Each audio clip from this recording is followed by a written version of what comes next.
Welcome to Right Medicine, a podcast that explores the minds, motivations, and practices of people who create content that connects with and educates healthcare professionals.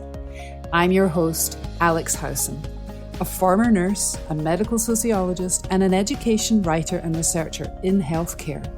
Join me to learn from education professionals about resources and tools of the trade, and listen to stories about what drives them in the medical education field.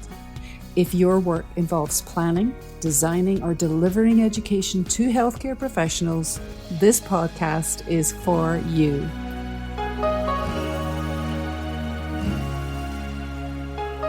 My conversation today on the Right Medicine podcast is with Dr. Andrew Chacko, a psychiatrist and leader in healthcare innovation. Andrew uses his medical experience to teach others how to become design thinkers using cognitive, strategic, and practical processes by which design concepts are developed. He's passionate about transforming healthcare into the vital, rewarding, and life-changing practice that it can be for patients, providers, and support professionals alike. Let's dive in.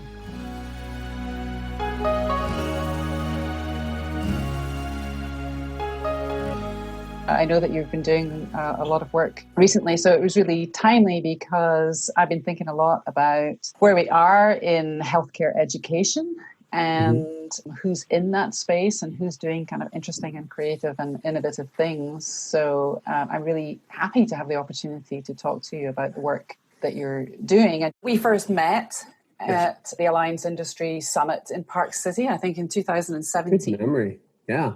And I think you gave a presentation there, and I was just really struck by how different your perspective was and energetic. And I wondered how you found the Alliance in the first place, because your work seems to be much broader than the particular focus of the Alliance for Continuing Education in the Health Professions.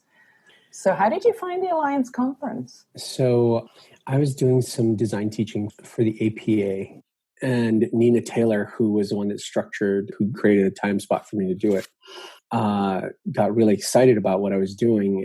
So I did a 3-hour workshop, and it got really great reviews. And so she said, I'm doing this presentation for the Alliance. Do you want to help me do it? I said, sure. And so that was the first I'd heard about it. It was interesting for me.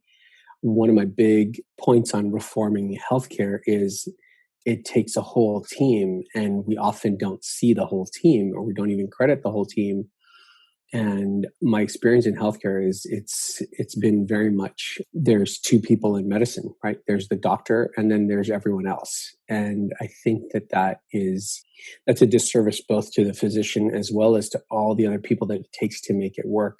So it's really interesting for me when I come up on my own sort of blind spots and not even realizing there's this whole team of professionals that think about medical education and are actively sort of engaged in how to produce it and create it. So I thought that was eye-opening for me, and it was a really interesting experience.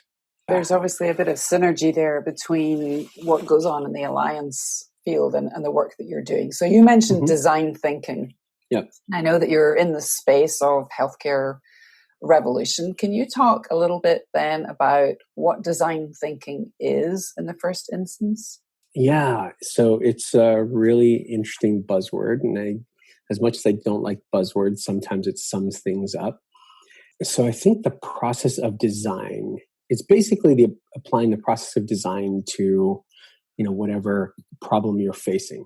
And the process of design is really how do you take whatever issue, whatever problem, whatever opportunity you're looking at, and then I like to break it down into 3 steps. One is really get to know that issue, problem from as many perspectives as possible. So you get as total of an understanding as possible of it. Then apply, a creative mindset to coming up with as many solutions as possible. And when I lead workshops around it, I really encourage people to get as radical and as crazy and defy the laws of physics type thing in their proposed solutions. And then from there, how do you take what's interesting about those solutions and then prototype them and then test them out and see what can be applied, and then look at what works and what doesn't work in this kind of prototyping testing cycle to refine it and to come up with something. And it's kind of jumping around between those 3 points. In the middle of the prototyping, you might come upon, I call it the rabbit hole of design. You might just start going down paths that you don't even really understand. And then you might need to go back to the drawing board to go and get more information about, like, whoa, okay, we're in this space now. What does that mean? And then start, like, again, expanding your thought process about possible solutions. So you can kind of bounce around. So that's the design thinking process, and applying it in the healthcare space is, what I've decided to take it. So there's a couple of things there that I want to explore. One is why you decided to bring design thinking into healthcare. But before we get to that, can you kind of give us some examples of the kinds of problems in healthcare that you think design thinking is uniquely equipped to address? So that's interesting that you asked that, because people ask me, where can I apply design thinking? Said, you can apply it to just about anything. You want to design your best birthday party, you can design think your way through it. I think ultimately designing is just, it's a very human thing to do. It's like, really, how do I come up with the best solution? And oftentimes, some things happen to us unwittingly, or, there's a creative accident or a mistake. A classic one is mold growing over the petri dish, and all of a sudden we have penicillin. Well, how do you kind of make those mistakes or happy accidents happen more frequently? So it's just a process of doing that. So really, you can apply it to any situation. I think when you're at that kind of problem solving. When I'm teaching clinicians, or I tell them that one of the things that makes me an exceptional psychiatrist. And I say exceptional to kind of get them like, okay, how am I going to react to this? Is he really psychiatrists are not going to take that lying down, right? No, they're not. But it's funny, they actually are receptive to it. And I said, I treat my patients like a design problem. So it's really important to get to know them, get to understand, like, all the things that are going on in their life before I design a solution. So even on a clinical level, so for example, if you were to come in with your twin sister, so biologically exactly the same, with the exact same presentation, what worked for her might lead me to some ideas about what might work for you. What I realize is that, she might be a Fortune 500 CEO, or an airline pilot, or a single mother of two. And with those different life circumstances, there's nuances of what works for you that might not work for her, and vice versa. And so how do I tailor something to you? And what's important to her might not be important to you. And so really understanding you and the life that you want to create, then I design a treatment plan to help you get to that life. So if that's one thing for you and one thing for her, it's important to understand the nuances. So on that level, on a very clinical level, design thinking is important. And then certainly all the way through the whole process, as far as putting systems together, putting things in place, even how we arrange the workflow in the OR and the ER, or even in, my waiting room. Like, there's so many points at which we can just rethink the solution and not kind of rest on our tried and true laurels type thing. So, we're talking at the end of May 2020, when, we're in this situation where we're all being affected by coronavirus in one way or another. Mm-hmm. And a lot of systems are being disrupted right now because of COVID-19. Yeah. Have you had conversations with people about how design thinking might be applied to addressing some of the issues that people are experiencing with the disruption to healthcare systems? So, healthcare systems, hospital systems are asking salary cuts of their staff. They're furloughing people. They're shutting down whole service lines. How could design thinking be kind of brought in to address some of those issues? So one of the things that I think plagues medicine to begin with is we become, people in medicine become very commoditized, right? This is, so now there's a word I don't hear very often out of Sociology 101. So I'm a psychiatrist, and I'm a general psychiatrist. And as far as healthcare is concerned, that's what I am, and that's what I'm good at, and that's how I can be utilized, right? So, and if I step out, they can take any other general psychiatrist and put me in my place, and that should be equally effective. But we all actually know that that's not the truth, that I have strong suits, and there's things that I'm exceptional at, and there are things that I'm much less good at, and that you as a patient would be much better served by somebody else. And it has nothing necessarily to do with just my credentialing. So the way we've applied it is, this is how we have this plug and play model of, okay, where can we apply your set of credentials into this thing? And coming up with a much more team-based approach where there's an understanding of like, okay, what are the other skill sets you bring to this table? How else can you be involved in allowing people to be part of the solution? It's hard to have a legislated overall solution. I think what is much better is when we can develop local solutions to like local problems. So having that flexibility to not think like, oh, okay, you're just this Lego brick that I need to put in this place, but how can you as a, part of this team help devise a solution, or even, find usefulness or helpfulness in another capacity? Not usefulness, but like, how can you be a part of the solution in another capacity? So bringing that to our kind of hypothetical situation, how might that work in practice?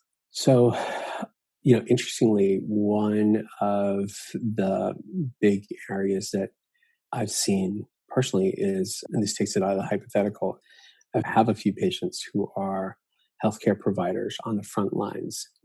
On the COVID-19 front lines. And one of the things that I'm noticing is, and I've noticed this before, this has been kind of part of the whole premise behind restructuring medicine, is that especially in these crises, they don't feel supported by the system, right? It doesn't feel like the system's looking out for their interests. So really applying, a creative mindset to saying like, okay, how do we provide the services we need to provide while really kind of looking after the people that are providing them, and then being receptive to their thoughts and their ideas and even their concerns about like, this is the whole mask situation, certainly, and the PPE, is one of the big concerns that people have had, or healthcare providers have had. Sure. And how do you create a place where, they're not only physically safe, but they're emotionally safe. Like they feel protected and they feel cared for, which is really important when you're going into kind of harm's way to then take care of all these other people, to know that someone's got your back. You just, I liken it to, if you're going to go work out, going to go lift, it's nice to know that you have someone spotting you it makes it more comfortable to try harder or do more. I do want to push that a little bit further. You use the word commoditize. So that tells me you've probably read your Marx, in which case, one of the things that Karl Marx tells us is that the system's never going to look out for you if you're the worker. So how does design thinking get systems, and those in presumably leadership positions within systems, to start thinking about the importance of supporting those who support the system? Yeah, so it's a kind of a 1-2 punch for me. So I'm going to go back to a previous question that you said you wanted to defer, is how I kind of decided to bring design thinking to healthcare. So thanks for circling back to that. Yeah, no problem. Because it does help kind of lend some ideas to why, to this as how they can do it. So I started my career as a officer in the Navy, and my focus really was on leadership and teamwork. And how do I take whatever raw parenchyma the Navy gives me and create an exceptional team out of them? And I learned a lot of great lessons on the way. And was, met with a good deal of success in doing that. Then went from there into this design field. I'd been an engineer my whole professional life and was an artist my whole entire life. And so when Stanford had this joint program, mechanical engineering and art, I thought, that sounds perfect. I don't even know what it is. And then all of a sudden I was in this field of design. And I was like, okay, a lot of learning about what design was. And as I was designing, doing design work, not to knock it, but I thought I cannot design potato chip bags and Swiffers for the rest of my life. That would be mind numbing. So what field it looks like it needs good design or redesign? And I saw doctors carrying pagers. And I thought, that is ridiculous. This is the 21st century. Who carries pagers? And apparently doctors do. And so I set out like, well, maybe this is the field that needs some help. As I started doing some work in this space or looking into the space, realized that this disconnect between clinicians and the engineers and designers who were coming up with the solutions, that was a big stumbling block. And I thought, well, maybe the solution is to go to medical school. I'm a pretty good student. How hard could it be? Hubris, classic, a little much, but nonetheless, I thought, okay, I'm going to go to medical school and then I'll go straight into design right afterwards. So that's how I came into medicine, really, was this idea of how do you bring design into this space. And as I started getting further and further into it, realized that my initial plan, which was to go to medical school and then go back into design, there was some flaw to it. I just didn't have enough clinical understanding. So although I had some amazing opportunities, including going to Media Lab at MIT and helping redesign the future of healthcare, I thought, well, at this point, I'm just a glorified medical student, really need understanding of medicine. And so that led me to residency. And then after that, started working on like how to implement design in this space. So that kind of comes to the next question about leaders and how they can start, supporting people better and whatnot, and not commoditize the people working for them. I think the idea is really about changing, and this is where the revolution comes in, really changing the structure of medicine and to understand what leadership's real role is in this space. And it really is to equip and support the frontline staff as best as possible. It's one thing if you're working for Xerox and like everybody is coming in, but you're making the same copy machines and the same whatever else, and it's kind of very structured. But in medicine, it does not work that way. Like each patient encounter is entirely different and requires a little, something slightly nuanced and different. And there are some consistent things that we're going to want. We're going to want the lights to be turned on and, furniture in the offices. But other than that, like how do you create an environment where that frontline team can be as flexible and mobile to respond as best they can to the person in front of them or the people in front of them. And therefore leadership's role is really, this is where that whole service leadership or servant leadership comes in, where my job is to like equip the people working for me so they can do their job the best. I imagine that people listening to this podcast in the continuing medical education, continuing professional development field will certainly agree with a lot of the things that you're saying about equipping the people and supporting the people who are on the front line of healthcare work in general, and particularly during this kind of COVID era. I imagine that we're going to be seeing a lot of change in how leadership kind of executes that support. But I want to ask, where do you see the synergy between something like design thinking and some of the other interventions and initiatives that have been ongoing within healthcare, probably for a few decades now, and in relation to quality improvement and education, the kind of meat of what people in the continuing medical education, continuing professional development field deliver? Where do you see the synergies in terms of the design thinking approach and the design of educational strategies that support clinicians in the work that they do? Yeah. So You're right. That's a great question, and it's a big question. So I think I mentioned before, like design thinking is just a process for how we think about problems or how we go about bringing creativity into problem solving. If you think about it from, a graphical perspective, if I'm at point A and I'm always traveling in this direction, I will always reach point B or constantly kind of go along that trajectory. And so I'll be somewhere along that line. But if we want to come up with something novel and new, we have to find a way to get off that path. And so like the example I used before is like, inadvertently mold is going to grow on the Petri dish, which takes us off the path that we expect it to go down. And so get up in a different place and discover something different. So how then do we find ways to purposely derail ourselves from the way we constantly approach or think about problems? And there are things we can do. There are ways we can look at it to shift our perspective, to understand things from, anew. And that's, for me, when I think of design thinking or just design in general, that's how I try to codify it. Or that's what I think the whole purpose behind it is. So one of the operative things behind it, though, is starting with a look at like what the problem really is, right? So I'll tell you a quick story, and I think it exemplifies it really well. So in 2007, Stanford has had this offering called Design for Sustainability, or basically design for like these extreme conditions. And in what was kind of the newly minted D school, which is the design school, so to speak, where people that are non-designers can come and take these intro courses into the design process. So people from like all over the school, different walks of life. And these 5 graduate students got together in this class, and they were presented with the idea of, okay, premature infant mortality is an issue. How do we go about solving that? So every year there are 20 million infants that are born around the world prematurely.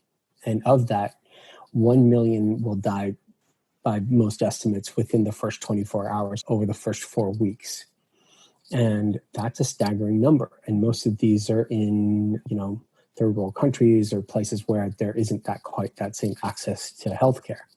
So they were presented with the problem. And as they were looking at it, they thought, well, incubators are our solution. This is how we handle things in the first world, so to speak. And how do we go about bringing that solution to these countries that are, may not be able to afford it, because incubators are $20,000 a pop. And that's an expensive price tag. So they went about starting to make a cheaper incubator. And as they're doing that, it happened that one of the team members, a guy by the name of Linus, ends up flying to Nepal. And as he's in Nepal, he's looking around the hospital and he notices that there's all these unused incubators. He says, that doesn't make sense. You have a problem with like premature infant mortality, and here you have all these incubators sitting around and they're not being used. What's the deal? And the doctor looks at him and says, well, the babies are not dying in the hospital. They're dying in the villages. And so he's like, oh, wait. That gives him a moment to pause. Like there's something wrong with some of our assumptions. So they go back to the drawing board. They wrestle with it for a bit because they're like, this is a 10-week Stanford class. We're off to we've got our pipelines down to like 7-figure jobs, in a few months. Like, do we really want to go down this, what I like to call the rabbit hole of design? And so they thought they'd stumbled onto something that was really important. And so they kept going. And they realized let's take this problem apart. Incubators are designed for clinicians and they require electricity and all these other things. What's going on in the rural village? Well, there aren't clinicians and isn't even reliable electricity. So who's our new user? And what's the real problem, which is actually the really essential question to ask. What's the real problem we're facing? And so they had assumed that the problem was incubators were too expensive. But when they could zoom out and look at the problem properly, they could understand that, the problem isn't that incubators are too expensive. The problem is really that babies are not staying warm. That's the real problem. And when you reframe it that way, you can bring in a host of different solutions that might not have been in your thought process before. And I, as I was thinking about this problem, we could zoom out even farther and say the real problem is babies aren't staying in utero to term. Long enough. Yeah. Right. Like ideally, we would find a way to keep them in that environment, past when they're coming out, and they're coming out for whatever reason. But without getting into the medicine of it, the problem that they could tackle was the babies aren't staying warm. So they had to figure out who the user was. Well, the user is, we'll make it the new mother, right? Who doesn't have access to a clinician and doesn't have access to reliable electricity and often mistrusts Western medicine. So if they were told, oh, give the baby 2 spoons of this, they'll be like, you don't know my baby, maybe 1 spoon is sufficient, right? Keep your baby at 37 degrees. That's a little hot. Maybe 30 degrees is better, right? So there's a lot of like second guessing, and not necessarily from a totally informed standpoint, but just like from a cultural bias.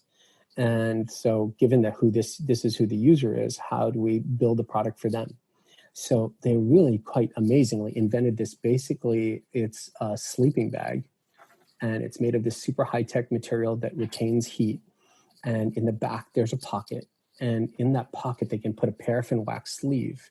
Now, this paraffin wax sleeve has amazing chemical properties, but most importantly, it goes through phase change at the right temperature. So if you take this sleeve and throw it in a pot of boiling water, again, so you don't need electricity, it will absorb all the energy it needs to stay at that temperature. It's like, a cup of water with ice in it. It will go from being almost solid ice to almost no ice and stay at the same temperature the whole time, meanwhile absorbing all the heat around it.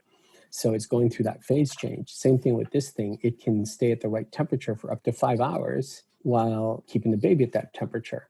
So, and all you have to do after that is take that sleeve out and insert another one, which you can do with, again, another pot of boiling water, which they certainly have access to. And if we look at it objectively, like, it was a much more viable solution for the target population. But again, zooming out, look at our first world solution. Okay, we're going to put the baby in a plastic box under a heat lamp. Yeah, that's not really going to fly. Yeah, where would a baby want to be ideally in utero, but like connected to the mother in some regard? The next best thing. Yeah. So I love that story for a couple of reasons. One is, you talked about assumptions and checking your assumptions. In both design and education, practitioners do often make assumptions about what needs to change, what the problem is, what learners need to know. But the other reason I love the story is the learners that you're talking about at design school eventually get to the point where they need to figure out what the actual problem is. And I think this is one of the areas that takes us into, adult learning and continuing education in healthcare, because as, education practitioners, we're all about trying to figure out what the root problem is so that we can design effective education that helps clinicians, whether we're talking about physicians, nurses, pharmacists, to learn what they need to learn in order to address the problem. So I wonder... So how to apply it to... Yeah. So I'm going to flip it on its head. And I love that question. I love where you're going, at least where I anticipate you're going. And just in the interest of time, I'm just going to jump into it. So I start with this when I'm building any learning, or even when I'm working with my patients, because again, fundamentally what I know in both cases, what I'm doing is I'm trying to reshape your neurons. That's it. So then I figure out, why do you even have those neurons? Why do we even have a brain, right? 3 pounds between your ears eats up 20 to 25% of your caloric intake, which is grossly disproportionate to its weight. And it's a 20-watt processor by some estimates. So it's really kind of very super efficient, but pretty resource intensive. And there's a great talk I love by a neuroscientist named Daniel Wolpert. And he says, why you have a brain is you have a brain because you move, right? Non-living things, no brain. Living things that don't move, don't have a brain. Once a creature begins to move with any purpose, it develops a nervous system to control that movement. So everything your brain does is centered around movement. And so the learning, the emotions, like even literally any movement you generate, unless it's a reflex, it comes from your brain on some level, and certainly from your nervous system. And so if we're thinking about learning, we have to know that, okay, it has to serve like on some level, movement. If we want it to be effective, it has to play the things that make learning effective. And when I started going down this path, I was watching a video, and I don't know if I showed you this video. It's like one of those typical jaywalking or whatnot. It was at this university, and they started interviewing people about like things they should have known, the different university students, and said, you know, when was the Civil War? Who fought in the Civil War? Who won the Civil War? And nobody knew. But then I was just going to say, I bet you got some interesting. It was just crazy, some of their responses. But then they asked him, who was Brad Pitt married to? Who was his first wife? Who was his second wife? What show was Snooki on? And everybody nailed those questions. And at first, you know, after I got past being morally outraged and incensed that they didn't know, like the Civil War, which arguably would affect their lives much more than Brad Pitt's choice of spouses, I realized something. More importantly, they didn't have to memorize this stuff. They didn't have to memorize who Brad Pitt was married to. It just stuck. It stuck for a reason. There was some emotional valence to it. There was some sort of, on some way, their brain thought this is relevant to my life, whereas the stuff about the Civil War isn't relevant to their life. There was no effort put in. It was effortless. And so how do we make learning effortless? Like understanding what the brain is there for and why it learns and why it absorbs certain material. Like, let's not kind of browbeat people into shame and make them learn because they're supposed to, and they're supposed to be good clinicians and they're supposed to learn. Like, how are they learning anyway? Like, what are we naturally absorbing? Like, we learn when we move, we learn when we're having fun, we also learn when we're sad, but let's not go there. And when we're actually emotionally engaged and we think that the experience is vital. So restructuring learning from a standpoint of understanding the mechanism for learning and why we learn, and then we can sort of subvert it to our ends. Like, I remember memorizing lists and lists of drugs over and over and over again. And then when I have to get ready for the boards, I'm going to have to memorize it again. Why? Because it just doesn't stick. But I know who Brad Pitt is married to. I know who he was married to beforehand. I'll never have to memorize that. If it showed up on the test, I would be excited because that would be an easy point.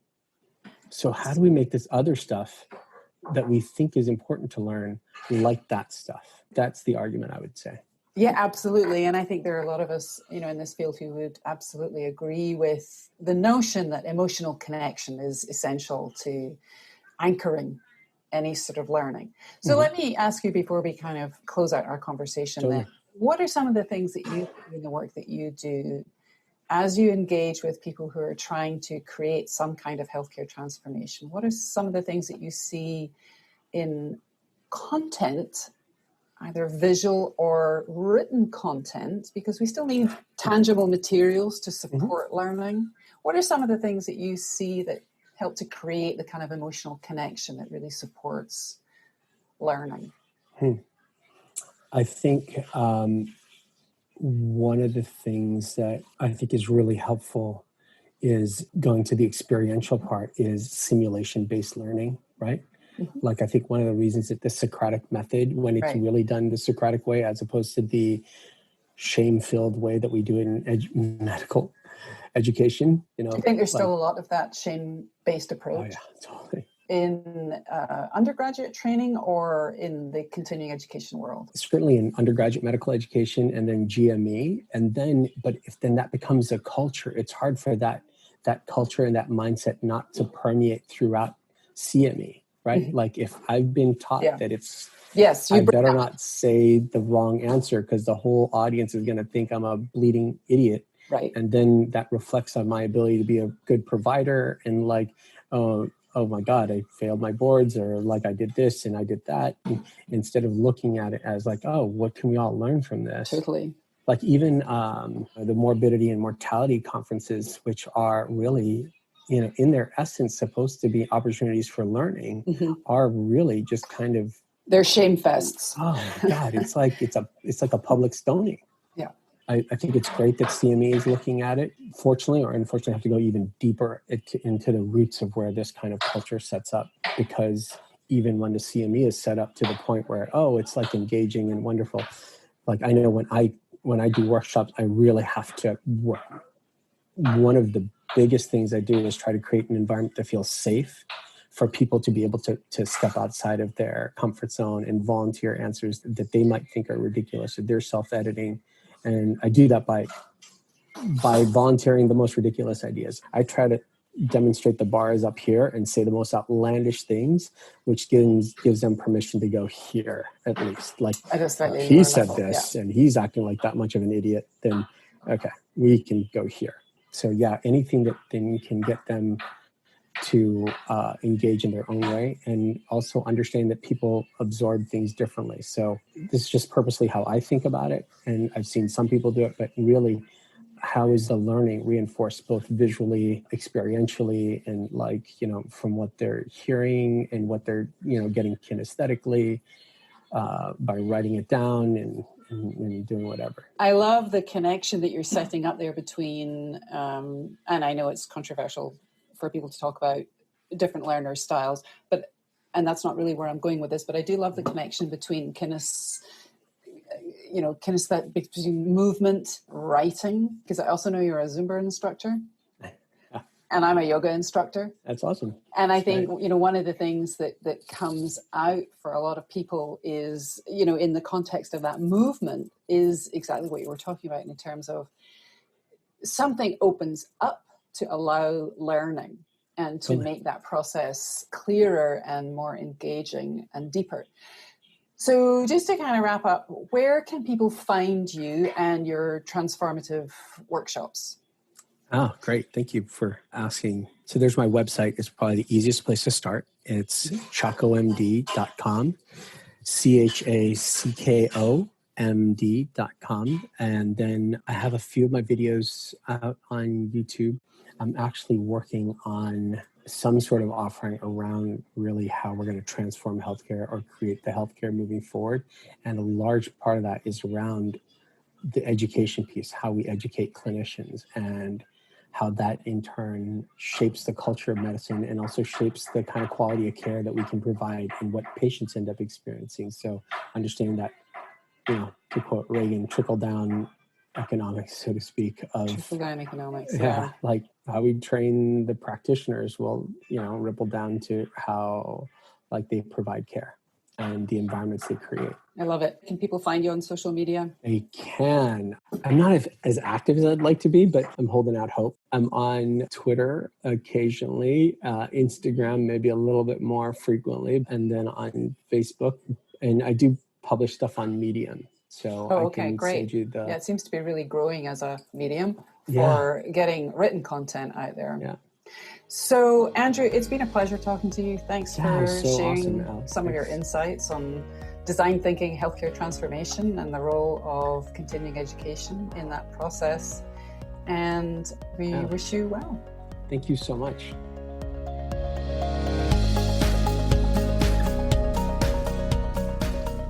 I have a lot of takeaways from my conversation with Andrew. When we talk about design thinking, we're really talking about applying a creative mindset to generate solutions to problems. It's worth remembering that the genesis of design thinking is in product design, where there's tangible output. But healthcare is service-oriented. How then does design thinking inform clinical education in service of a service-oriented practice? What I heard is that educators need to really define and describe clinical practice or performance problems with exquisite detail and think really broadly about what the problem is. That's the creativity part. And then a design thinking approach creates prototypes and tests them out in an iterative process. That's the innovation part of design thinking. I was surprised to learn that design thinking is already being applied in some medical education contexts, for instance, in relation to curricular form at Harvard Medical School. And if you're interested in learning more about this and other applications of design thinking, there are some links in the show notes that might be helpful. As I said, I was surprised to learn how extensive design thinking already is in undergraduate medical education. Andrew Chacko suggests that perhaps it's time to embrace design thinking in continuing education and professional development too, and be part of the move toward preparing health professionals to solve complex problems in that most complex of environments, healthcare. I'm your host, Alex Howson. Thanks for listening to Right Medicine.